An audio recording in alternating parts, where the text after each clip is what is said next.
ฉันไม่เห็นว่ามันจะร้องเพราะตรงไหนเลยแสดงคะคุณได้ลูกทีมเขาเป็นคนแรกมั่นใจแค่ไหนคะมั่นใจมากครับผู้หญิง2 วัยกับผู้ชาย1 คนนี่รุ่นอะไรนะ29 39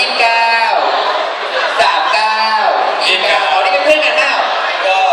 ไม่รู้จักกันอ๋อแล้วก็ใส่อ๋ออีรุ่น29ก็ใส่เสื้อเหมือนกันสิ้นคิดรุ่นนี้ดีกว่าอีตี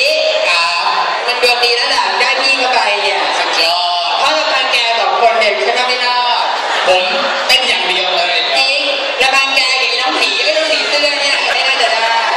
ผมมีที่พึ่งอย่างดีที่สุดเนี่ยมีพี่เขาด้วยนะแล้วกองเชียร์รถเยอะด้วยเนี่ยแน่นอนพี่ครับผมล็อบบี้ไว้ก่อนเลยครับเปลี่ยนพี่ใส่ให้ผมนะครับเปลี่ยนล็อบบี้นะครับผมว่ากลยุทธ์ของทีมนี้คือร้องคนเดียวให้อีกคนหนึ่งแล้วจะจับสลากเพลงก่อนไหมคะยังนะคะโอเคถ้าอย่างนั้นตอนนี้